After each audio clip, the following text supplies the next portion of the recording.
হ্যাঁ, আজকে আমি তোমাদেরকে পড়াবো ভেক্টর যে অধ্যায়টি রয়েছে ওটি একটি সৃজনশীলের ম্যাথ যেটা পরীক্ষায় আসতে পারে। তো এখানে এর মান এবং হচ্ছে বি এর মান দেওয়া রয়েছে এবং বলা হয়েছে এ এবং বি এর মধ্যবর্তী কোণ নির্ণয় করো। তো এই ক্ষেত্রে আমরা সূত্রটি জানি হচ্ছে cos θ equal to a dot b by a R b। সূত্রটি আমরা লিখে রাখি cos θ equal to a dot b আর হচ্ছে ab a dot b এবং হচ্ছে ab। তো এই ক্ষেত্রে এখানে যেহেতু আলাদা আলাদা রয়েছে এখানে চিহ্নটা আমরা আলাদা আলাদা a dot b by ab এটা হচ্ছে সূত্র। তো এই অনুযায়ী ফার্স্টে আমাদেরকে a dot b বের করতে হবে, তারপর লাস্ট a এবং b এর মানের জন্য ফার্স্ট আমাদেরকে a এর মান বের করতে হবে, তারপর b এর মান, তারপর দুটো গুণ করতে হবে। তো এই ক্ষেত্রে আমরা ফার্স্টে বের করব হচ্ছে a dot b এবং আমরা জানি এর মানগুলো যদি আমরা লিখি তাহলে দেখো x ইকুয়াল টু আমরা লিখতে পারি কত 2, ay ইকুয়াল টু লিখতে পারি 1, az ইকুয়াল টু লিখতে পারি -2 এবং bx ইকুয়াল টু লিখতে পারি 1,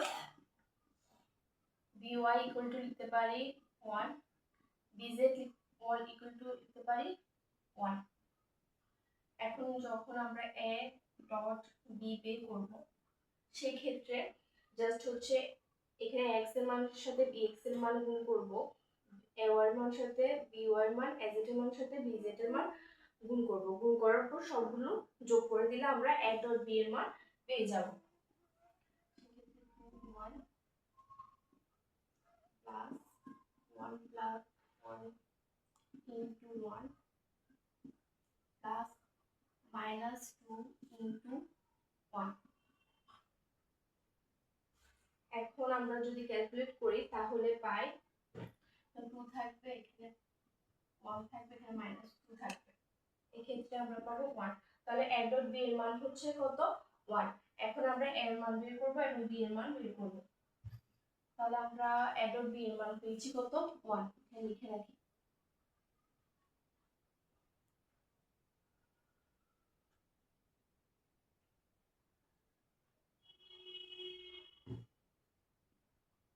এখন এর মানে কিভাবে বের করা যায়, x square plus ay square plus az square root, এই সবগুলো স্কয়ার করে যোগ করে তারপর হচ্ছে রুট, এভাবে করে। তাহলে x স্কয়ার মান হচ্ছে 2 স্কয়ার, এর মান হচ্ছে 1 স্কয়ার, এর মান হচ্ছে -2 স্কয়ার। সবকিছু করলে দেখা যায় আসে 9 3। তাহলে আমরা এর মান পাই কত 3। এখন আমরা বের করব b এর মান।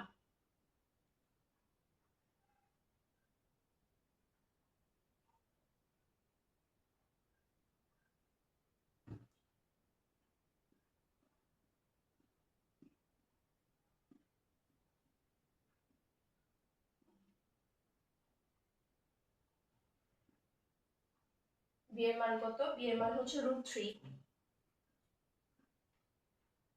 আমাদেরকে জানতে চেয়েছে কি মধ্যবর্তী কোণ। মধ্যবর্তী কোণ মানে হচ্ছে আমাদেরকে জানতে চেয়েছে theta equal two what.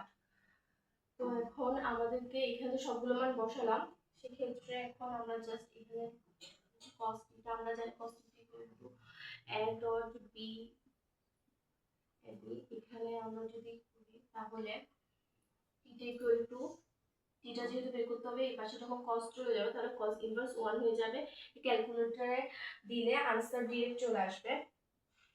a dot মানের মান হচ্ছে 1 আর ab এর মান পেলাম হচ্ছে কত 3√3।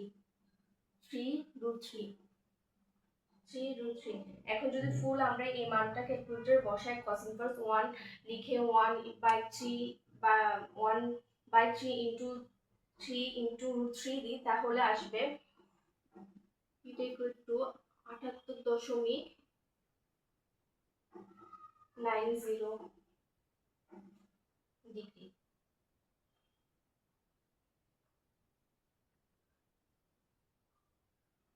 এখন আমরা আইটেম ম্যাথ করতে পারি।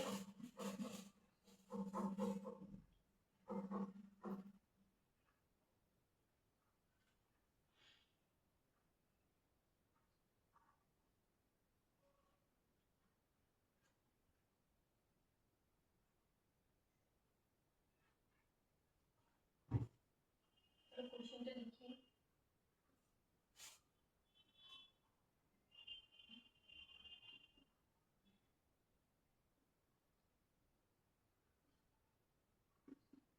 একদিকে বি এর লম্ব অভিক্ষেপ কত?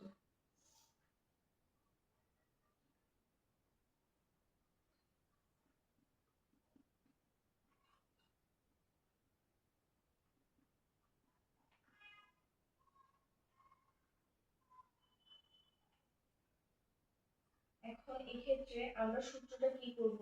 এখানে যেহেতু বলেছে বি এর লম্ব ও বিক্ষেপ, তো তাহলে সূত্রটা কি রকম হবে? এখানে সূত্র b cos theta equal to a dot b, এভাবে সূত্রটা হবে। তাহলে b cos theta equal to a dot b by হচ্ছে এই ক্ষেত্রে এর মান এবং হচ্ছে আমরা বি এর মান যদি করি তাহলে আসবে কত? এর ডট বি এর মান তো হচ্ছে 1 আর এর মান হচ্ছে just 3।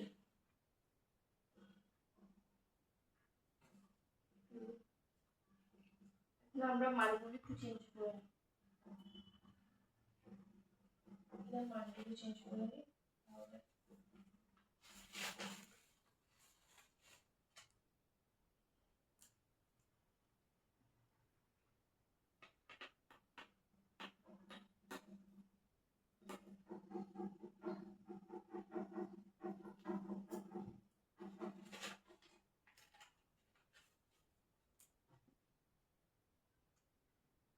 y minus 10 minus 2k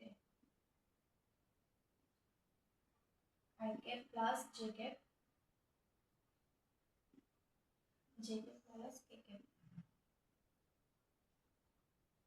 এই ক্ষেত্রে সূত্র হবে এটা, যেহেতু বি এর লম্ব অভিক্ষেপ বলা হয়েছে, তাহলে b cos theta equal to a dot b by a। এবং এখন আমরা বের করব a ডট বি। তাহলে a ডট বি হলে আমরা জানি হচ্ছে i এর মান, i এর মানের সাথে a এর i এর মানের সাথে b এর i এর মান আমরা ফার্স্টে গুণ করব, তারপর j এর সাথে j, k এর সাথে k এভাবে গুণ করে সবগুলো যোগ করলে আমরা ডট মান পেয়ে যাব। এই ক্ষেত্রে আরেকটা হচ্ছে এখানে এটাকে আমরা x ধরবো, এটা হচ্ছে ay az এবং bx by bz এভাবে ধরে। তো এই কিছু ডিটেইলস না লিখে করে দেওয়া হচ্ছে।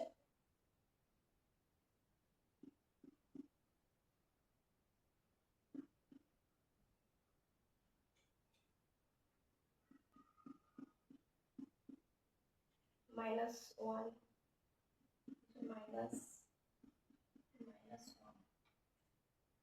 এই ক্ষেত্রে সবকিছু করলে দেখা যাবে কত আসবে 3। এবং এই ক্ষেত্রে আমাদের আরেকটা মান লাগবে, সেটা হচ্ছে এর মান। এর মান যদি আমরা বের করি তাহলে আমরা জানি সবকিছু i এর মান, j এর মান, k এর মান সবগুলো হচ্ছে স্কয়ার করে জাস্ট গুণ করব আমরা। তাহলে এই ক্ষেত্রে 2 square plus 1 square plus 2 square, এখানে মাইনাস রয়েছে, মাইনাস থেকে তো চলে যায়, তাও হচ্ছে মাইনাস 2 স্কয়ার